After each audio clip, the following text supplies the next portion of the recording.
At Roderick's question, Lisa, who had been hesitating, opened her mouth. It's so sudden, I don't know.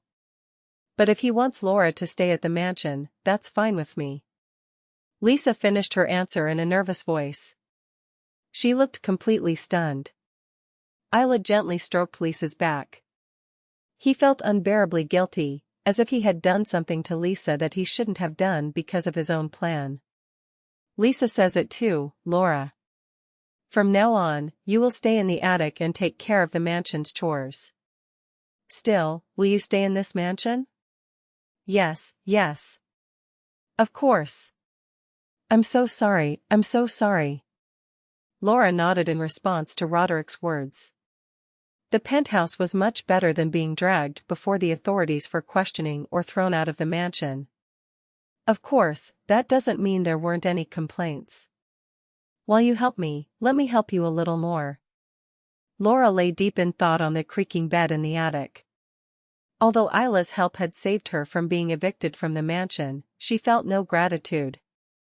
What am I going to do if you don't help me? I have no other contacts.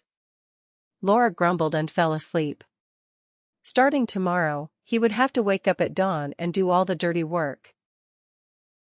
Lisa, I'm so sorry. Isla bowed her head to Lisa and apologized. If she were in his place, she would no doubt have been deeply offended. The victim was Lisa, but her superiors were turning their backs on Laura, the aggressor, and begging for mercy.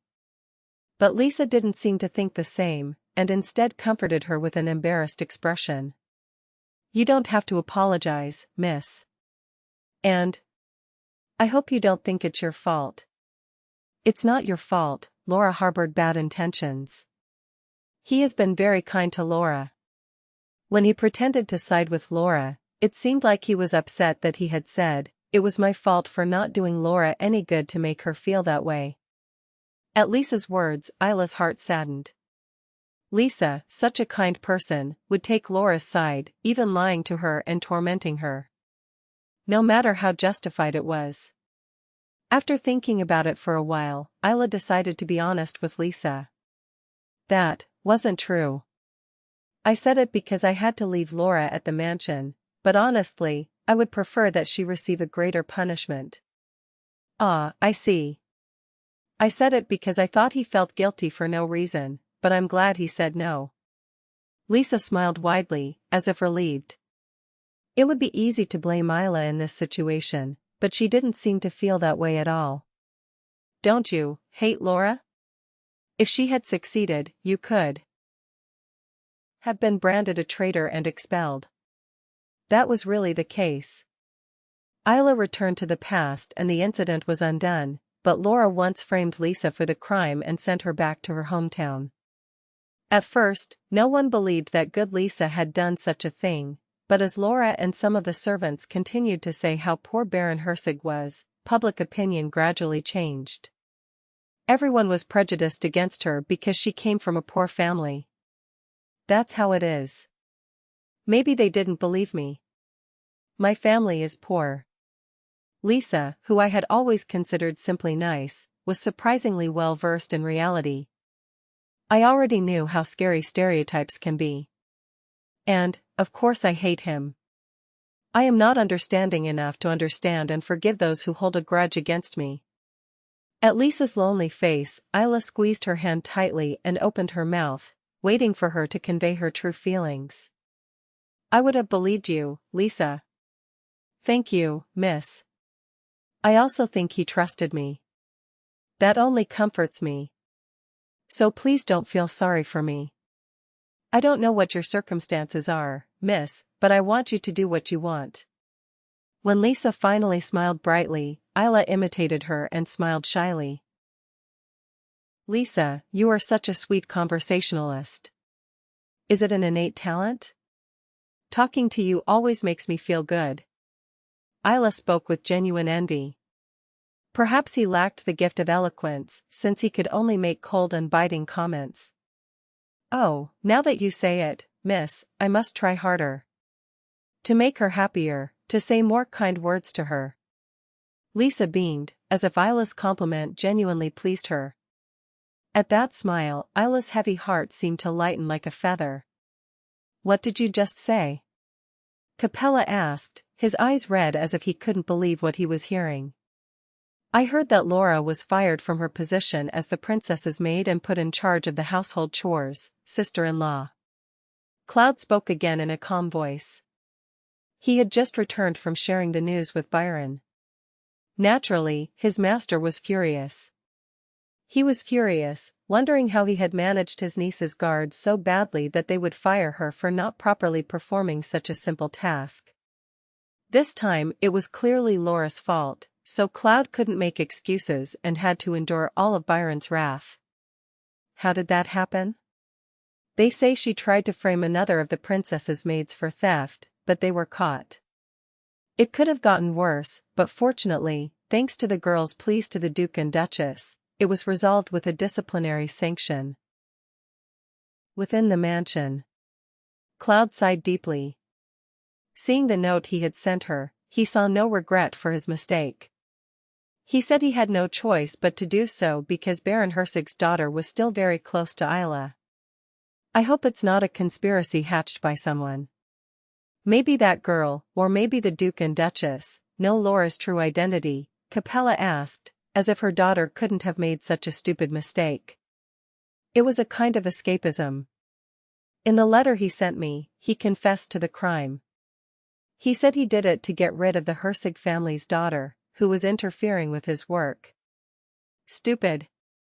If you're going to do something, don't get caught."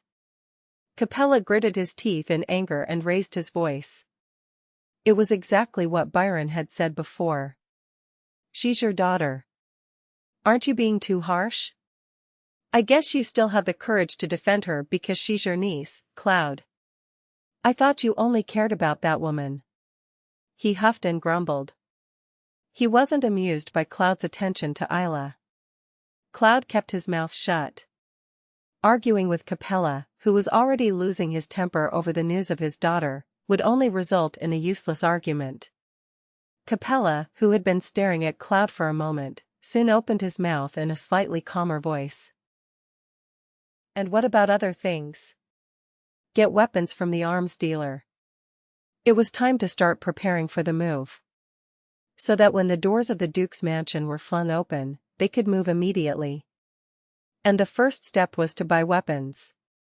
"It's going well, sister-in-law. I'll be home soon. You have reviewed the articles carefully, right?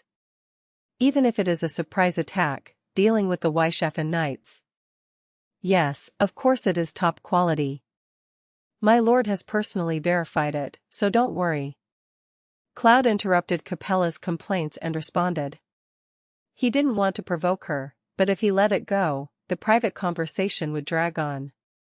Luckily, Capella's suspicion seemed to be allayed somewhat when Byron, who rarely showed up, said he had personally confirmed the situation. "Then I'll go take care of business, sister-in-law." Cloud quickly left the place, avoiding Capella. "I was fed up with everything. From the niece, who kept making excuses even after planning a bad deed, and from the sister-in-law, who was only angry because her niece was caught committing the bad deed. Even Cloud, who had no right to say anything to such a niece and sister-in-law. He hated him so much that it made him feel bad. "I think it's really cool, haha." Hiram put down his teacup with a cheerful smile. "Yes, you are truly wise, Your Majesty." And Roderick nodded happily, as if in agreement. The curse on Isla, which had been a cause for concern, was lifted, and Laura, who had been keeping a close eye on her daughter, could also be removed. Plus, setting a trap to capture Byron was a piece of cake. There was no reason to feel bad. "Of course, I haven't forgotten that all this is thanks to my daughter. It was thanks to the information you gave me that I was able to come up with this plan." Hiram laughed heartily and patted Roderick on the back. Based on the names of the assistants Isla had given him, he had found out where their weapons came from and had used that information to send them old, dull weapons. Sure, on the outside it looks normal, or rather, it's a good weapon, so they used magic to make it look that way. When I think about how surprised they were when they pulled out their weapons on the day of the operation, I can't help but laugh out loud even when I go to sleep. Hiram spoke as if he were a naughty child, but in reality his meaning was much deeper. Even if you prepare for a surprise attack in advance, friendly casualties will surely increase when combat breaks out. However, by prioritizing weapons, you can mitigate this damage.